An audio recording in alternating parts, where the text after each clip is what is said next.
Ada seorang oknum pengacara dari kelompoknya Roy Suryo and the Gang yang tai lalatnya di sini. Main PC Kofung, bukan main PC. Bukan main PC, memang di sini tai lalatnya. Mengatakan seperti ini.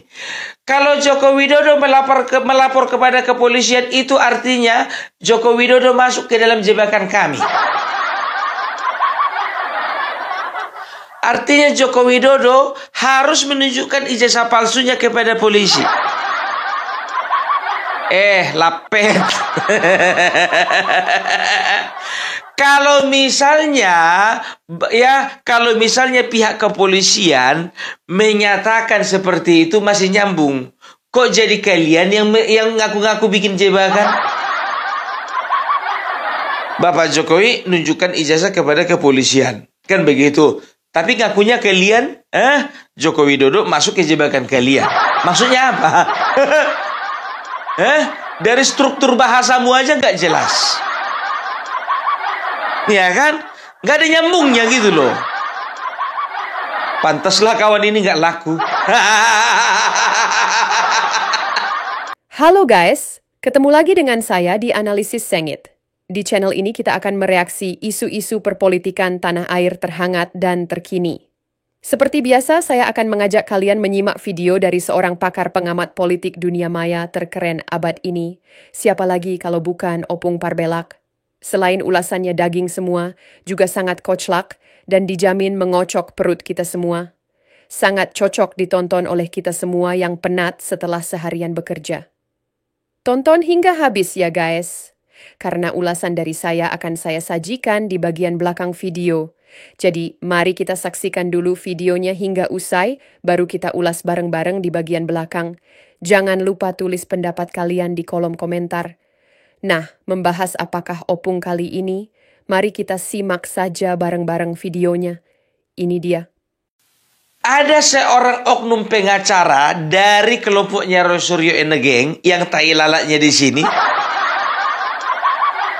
Main PC Kofung, bukan main PC. Bukan main PC, memang di sini tai lalatnya. Mengatakan seperti ini. Kalau Joko Widodo melapor kepada kepolisian, itu artinya Joko Widodo masuk ke dalam jebakan kami. Artinya Joko Widodo harus menunjukkan ijazah palsunya kepada polisi. Lapet. Kalau misalnya pihak kepolisian menyatakan seperti itu masih nyambung. Kok jadi kalian yang ngaku-ngaku bikin jebakan? Bapak Jokowi nunjukkan ijazah kepada kepolisian. Kan begitu. Tapi ngakunya kalian, Joko Widodo masuk ke jebakan kalian. Maksudnya apa? Dari struktur bahasamu aja nggak jelas. Ya kan? Nggak ada nyambungnya gitu loh. Pantaslah kawan ini nggak laku. Bisa disipilkan namanya, Pung. Nggak usah, pokoknya kalian tandai aja yang ada tai lalatnya di sini. Nggak usah dipakai itu. Nggak usah bikin ribut ajanya itu. Nggak pernah bikin menang itu. Pung, yang tai lalatnya di sini banyak loh, Pung. Ya kalian perhatikan aja lah 1, 2, 3, 4, 5, 6. Mana yang tai lalatnya di sini yang lebih mencolok daripada yang lain? Ku bilang kan oknum. Aku nggak ada sebut nama. Aku cuma bilang tai lalat di sini. Iya kan? Nah, sekarang begini ya. Yang jadi pertanyaannya, kalian yang kena jebakan Joko Widodo atau Joko Widodo yang masuk jebakan kalian? Kayaknya bukan Bapak Joko Widodo deh yang masuk jebakan kalian, tapi kalian yang masuk jebakan Joko Widodo. Karena apa coba? Dari dulu ya sampai kemarin per tanggal berapa itu Bapak Joko Widodo melapor kepada kepolisian ya? Dari dulu sampai kemarin ya, itu Bapak Joko Widodo diam aja. Dan kalian berpikir bahwasanya Bapak Joko Widodo akan selalu diam saja, difitnah, dituding masalah ijazah palsu. Tapi ternyata apa? Salah. Ternyata Bapak Joko Widodo tunggu waktu yang paling tepat. Kalau bisa sebanyak-banyaknya orang masuk jebakan beliau. Kalau kemarin-kemarin kan cuma Sugi Nur sama Bambang Tri yang masuk penjara waktu beliau jadi presiden. Nah sekarang udah dilaporkan 5 orang. Plus lagi katanya Egy Sujana. Tapi tahu enggak mereka ya, kalian perhatikan aja, makin mereka dilaporkan ke ke kepolisian, makin banyak podcast mereka. Klarifikasi sana sini. Setelah itu apa? Ya, sosok melawan kayak si Rismon. Cobalah, kalau memang saya harus bertaruh nyawa. Saya sudah siapkan korbankan semua. Roy Suryo begitu juga. Ya kalau misalnya Joko Widodo melaporkan kepada kepolisian, kita siap kok, kita siap. Dan mereka rame-rame bikin podcast menyatakan bahwasanya mereka akan menang.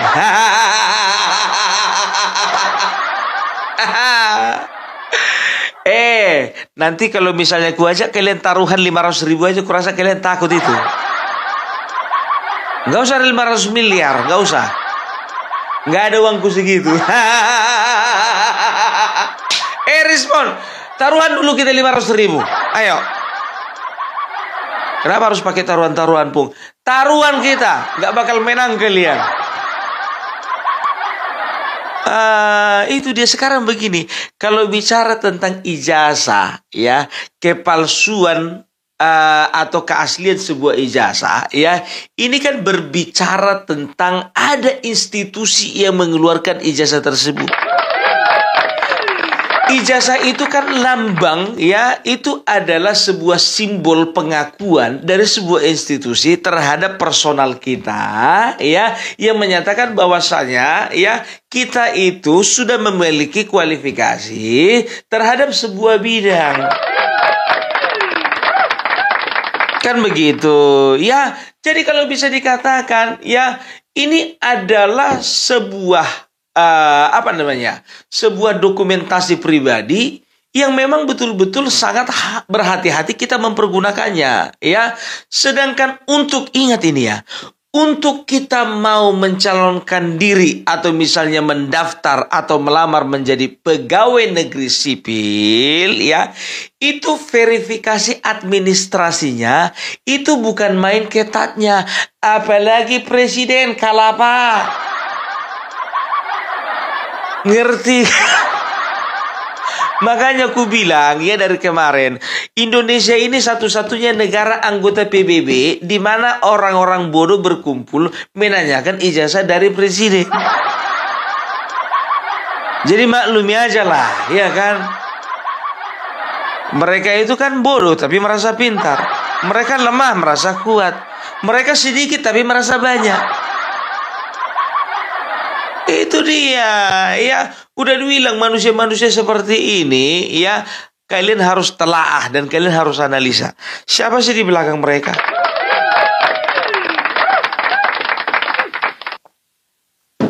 Sekarang begini, ya. Kalau kita berangkat dari Pilpres. Dari Pilpres ini kan kemarin itu bisa dikatakan, ya, waktu Pilpres kemarin dari 3 calon, ya, masyarakat ini kan akhirnya, ya, walaupun ada 3 calon 01, 02, 03, tapi di lapangan, ya, sebetulnya pertarungan itu adalah antara 02 melawan 01 featuring 03, ya, kolaborasi 03, ya. Nah, jadi kita bisa lihat bagaimana sebetulnya orang, ya, atau organisasi atau partai politik, ya, yang berbeda ideologi itu mereka akan merelakan, bahkan akan dalam tanda kutip, mereka akan melacurkan diri mereka, ya, yang penting tujuan mereka itu tercapai. Ya, Itu dia, mereka akan melacurkan diri mereka, ya. Mereka akan bergabung dengan orang yang pemahamannya beda dan juga ideologinya bertentangan dengan ideologi mereka. Karena apa? Yang penting tujuan mereka tercapai. Kan begitu. Yang penting mereka bisa jadi presiden, 02 jangan jadi presiden. Kan begitu. Nah, sekarang kalau berbicara, ya, tentang masalah ijazah Joko Widodo ini, ya, ijazah palsu Joko Widodo ini, ya, kira-kira bagaimana? Ada nggak kalian berpikir bahwasanya, ya, ini sebetulnya juga berangkat dari Pilpres kemarin, gitu loh, ya.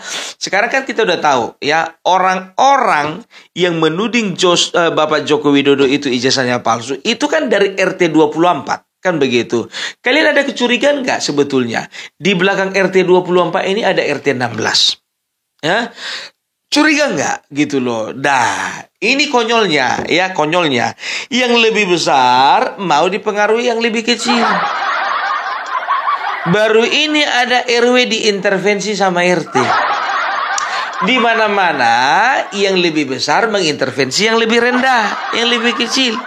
Nah, ini RT mengintervensi RW untuk melawan kelurahan.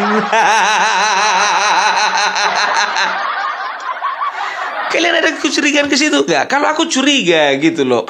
Karena apa? Kenapa sih RT 16 diam-diam baik gitu loh?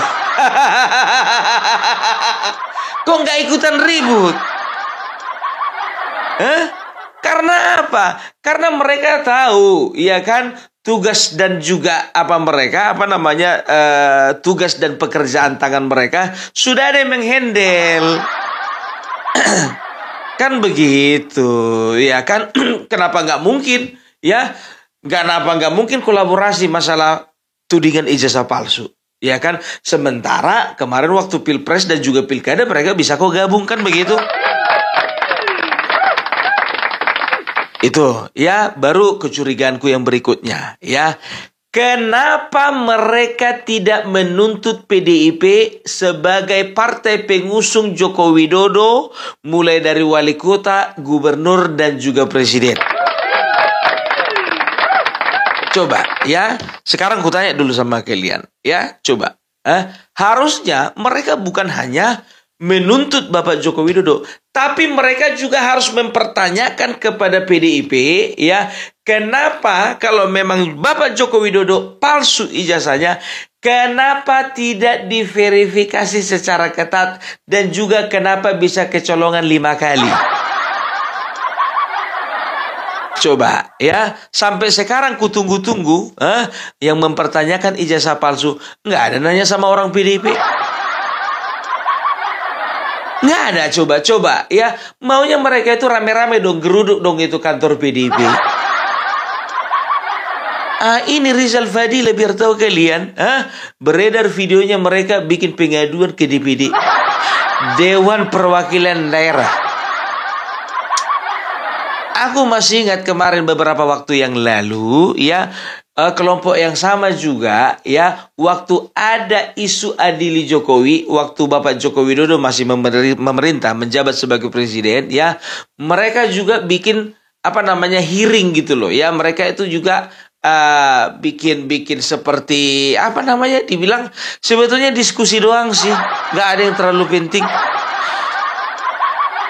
Dengan, ya, DPD, Dewan Perwakilan Daerah, ya. Dan tahu enggak kemarin, biar tahu kalian, ya, waktu itu dikasihlah kaos.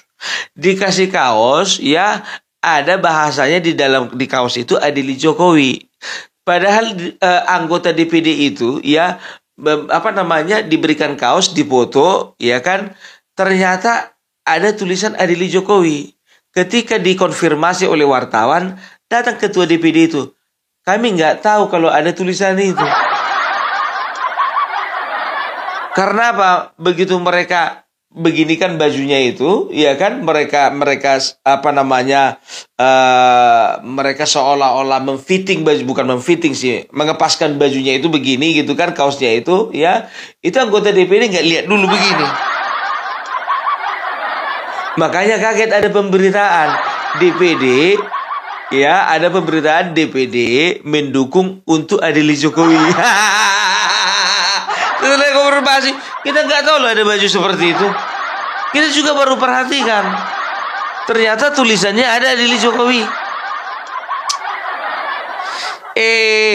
Inilah turunan telur bebek ini. Ya kan? Dari mana ya kalian lahir? Dari bambu.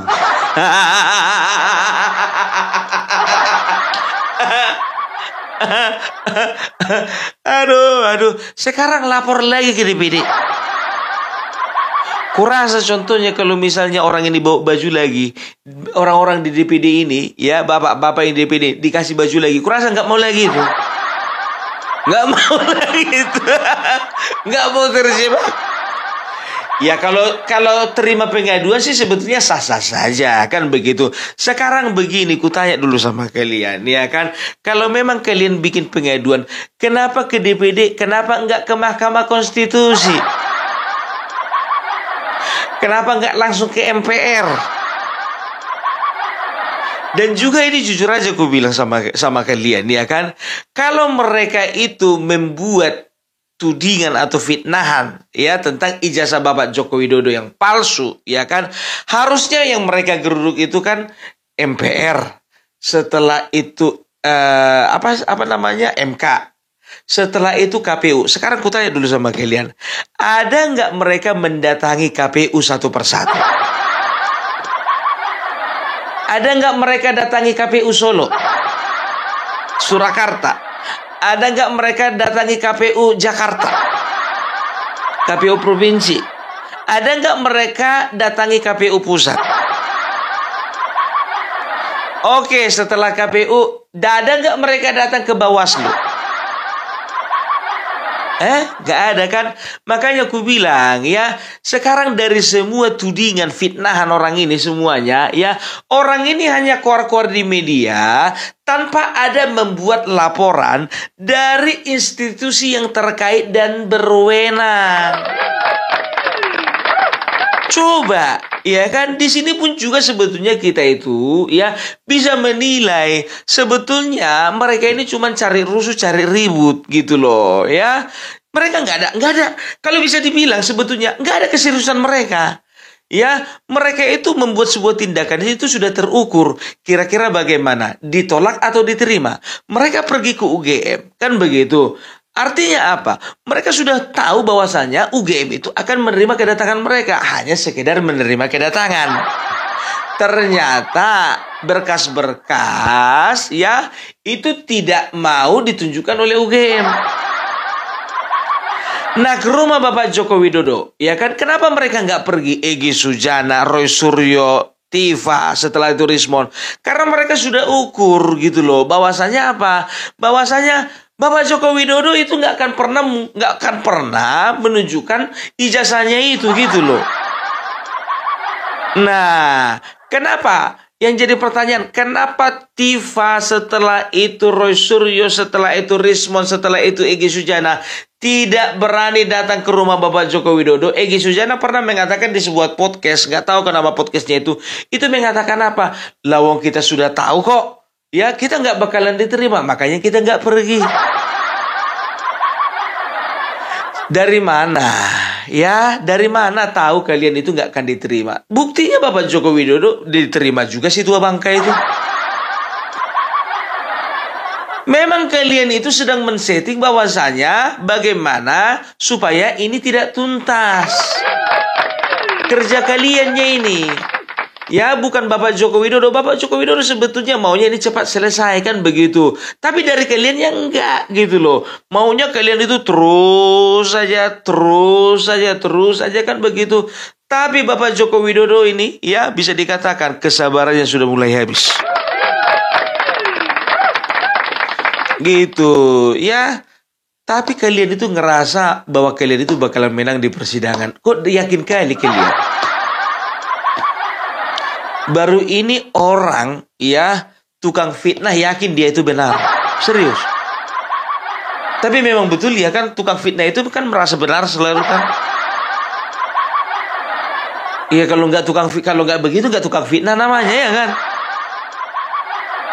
Itu ya, tahu nggak kalian Egy Sujana ya? Itu dikatakan apa? Waktu kemarin itu kalian kan tahu kan beredar video di mana emak-emak di dalam bus mengatakan bahwasanya Egy Sujana ditahan, kan begitu kan? Bapak Egy Sujana nggak bisa datang bersama-sama dengan kita ke Solo. Sebetulnya beliau itu sedang ditahan. Dalam sebuah podcast Egy Sujana mengatakan apa? Saya nggak ditahan, saya sakit.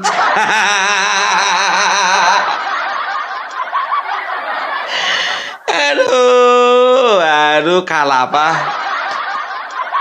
Dan dia katakan apa? Dulu biar tahu kalian mobil saya 12 mobil saya, tapi itu dulu, gak sekarang.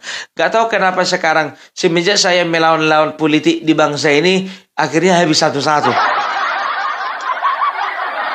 Ya habis satu-satu lah, orang gak pernah menang. Ya kan? Coba lihat dulu sekarang ini, ya beberapa tahun belakangan ini. Siapa klienmu yang kau bikin menang?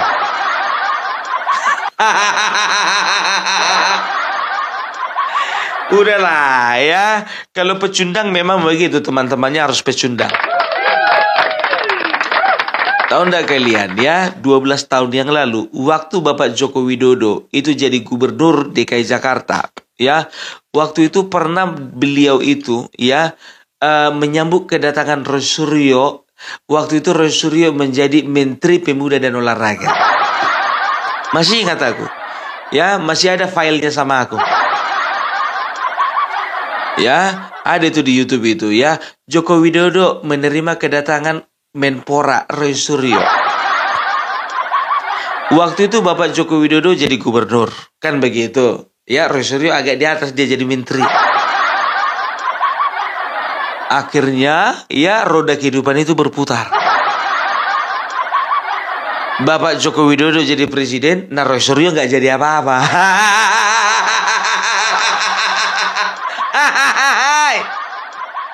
Nggak jadi apa-apa.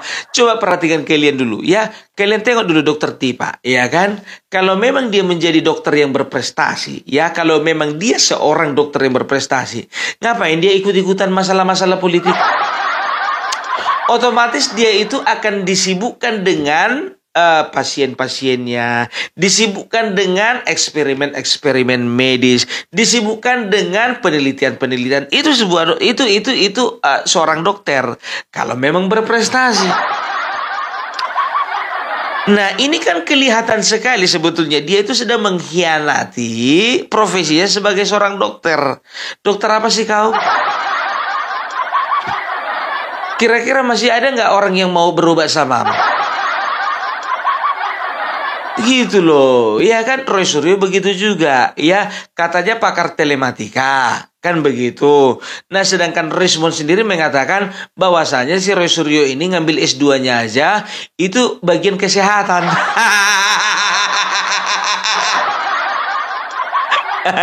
Tahu enggak kalian? Dua orang saling bermusuhan ketika mereka memiliki kepentingan yang sama, mereka akan bisa lebih dekat, bahkan lebih dekat daripada saudara kandung. Kalau bisa sebetulnya si Rismon ini masuk ke kakaknya Roy Suryo, masuk ini. Sekarang dekatnya minta ampun. Dulu waktu persidangan Jessica kalau nggak salah, ya kan? Itu waktu si Roy Suryo di persidangan itu mukanya si Rismon tak kayak mana aja. Roy Suryo nunjuk-nunjuk begini.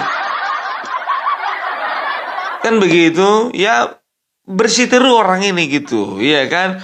Maka di sebuah podcast datanglah si Rismon, dia kan kalau nggak salah itu podcastnya Uya Kuya, ya kan? Dibilang lah, ya kan? Apa itu si Roy Suryo itu? S1-nya itu sebetulnya komunikasi, dari mana IT-nya itu? S2-nya itu bagian kesehatan, dari mana IT-nya itu? Oh, enggak begitu. Lihat, tengoklah Roy Suryo itu.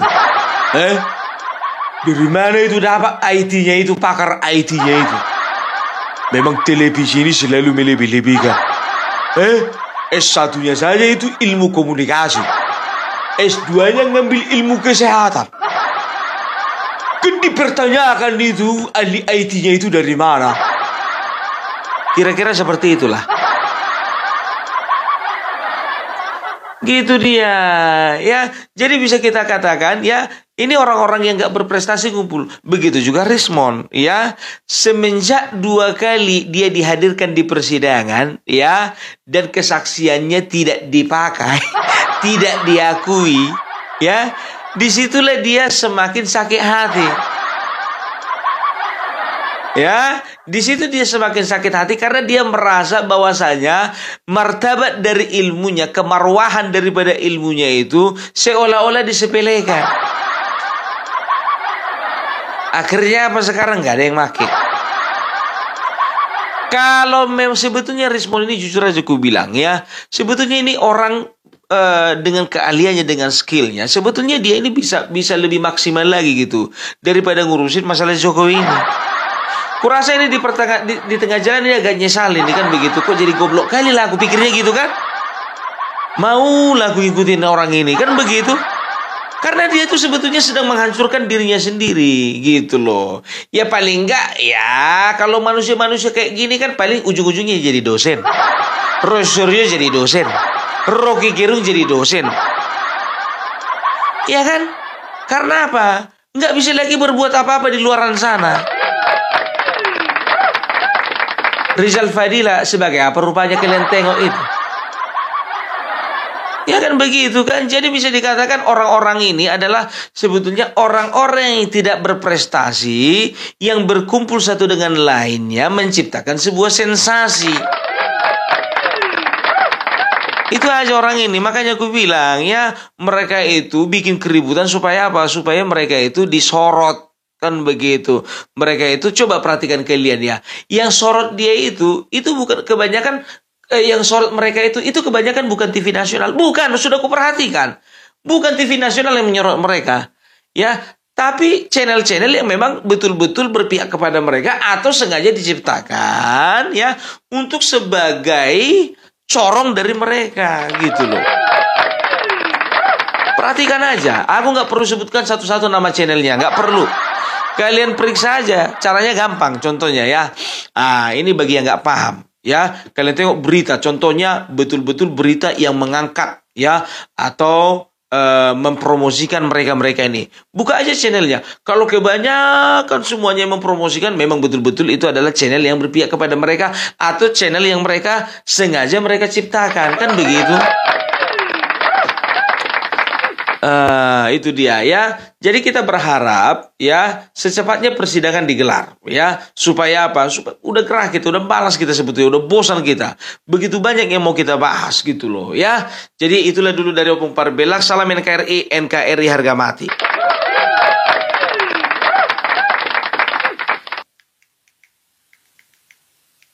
Oke guys, sudah kita simak bersama ulasan dari Opung Parbelak. Seperti biasa, selain ulasannya sangat detail dan mendalam, juga sangat koclak. Selalu mengocok perut kita semua. Jadi, walaupun berlama-lama kita menyaksikannya, tapi kita tidak pernah merasa bosan. Dari awal sampai akhir isinya daging semua. Jarang loh yang isinya daging semua kayak gini. Dijamin plok, plok, plok. Hahaha. Oke guys, dalam video yang barusan kita saksikan, Opung Parbelak mengulas tentang strategi politik Presiden Jokowi yang seringkali dianggap masuk jebakan oleh lawan politiknya. Namun ternyata berbalik menjadi jebakan balik yang justru menjebak para pengkritiknya sendiri.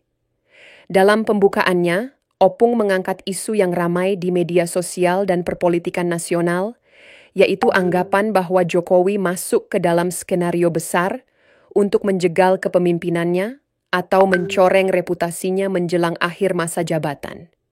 Namun, dengan gaya khasnya yang nyentrik dan penuh tawa, Opung menyoroti bahwa strategi Jokowi sebenarnya lebih mirip seperti permainan catur politik, di mana setiap langkahnya telah dipertimbangkan matang-matang beberapa langkah ke depan. Dalam teori strategi politik, hal ini sejalan dengan prinsip The Art of War dari Sun Tzu yang mengatakan, appear weak when you are strong, and strong when you are weak. Dalam konteks ini, Jokowi kerap dianggap lemah, masuk dalam jebakan, padahal sebenarnya sedang menyiapkan langkah yang mengejutkan. Opung memberikan contoh bagaimana wacana perpanjangan masa jabatan yang dulunya dianggap sebagai blunder, justru kini menjadi alat ukur yang menunjukkan siapa saja yang tergiring dalam opini yang salah. Ini seperti strategi dalam permainan Go. Bukan sekadar menang di satu titik, tapi menempatkan lawan dalam posisi yang terus tertekan dari berbagai sisi. Lebih lanjut, Opung menjelaskan bagaimana pernyataan Jokowi yang tampak ambigu seringkali sengaja dilempar ke publik untuk menguji reaksi lawan. Ini bisa diibaratkan seperti nelayan yang menebar jala ke laut lepas. Tidak semua ikan akan tertangkap, tapi dari situ ia bisa melihat arah arus, jenis ikan, dan titik kumpulnya. Dalam komunikasi politik, strategi seperti ini dikenal dengan istilah trial balloon, yaitu pernyataan atau kebijakan yang sengaja dilempar ke publik untuk melihat respons sebelum keputusan final diambil. Banyak pengamat yang salah membaca dan langsung bereaksi keras, padahal itu hanya umpan politik. Opung juga membongkar bagaimana narasi bahwa Jokowi dijebak oleh kelompok tertentu ternyata malah menjadi bumerang bagi kelompok itu sendiri. Ia mencontohkan beberapa tokoh oposisi yang dulu vokal mengkritik kebijakan Jokowi, namun kini justru tertarik masuk ke dalam pemerintahan atau bahkan berlomba mencari panggung melalui pendekatan simbolik yang sempat mereka cela sendiri. Ini mengingatkan kita pada pepatah, menepuk air di dulang, terpercik muka sendiri. Ketika mereka merasa telah menjebak Jokowi, justru mereka yang terseret dalam pusaran strategi besar yang tidak mereka pahami sepenuhnya. Selain mengulas taktik politik tingkat tinggi, Opung juga menyisipkan sindiran tajam nan lucu tentang bagaimana sebagian media dan netizen terlalu cepat menyimpulkan sesuatu tanpa menunggu fakta yang lengkap. Ia menggambarkan fenomena ini seperti orang yang melihat dari balik lubang kunci. Apa yang tampak mungkin besar, padahal ketika pintunya dibuka, kenyataannya jauh berbeda. Ini menjadi kritik sosial yang penting di era banjir informasi seperti sekarang.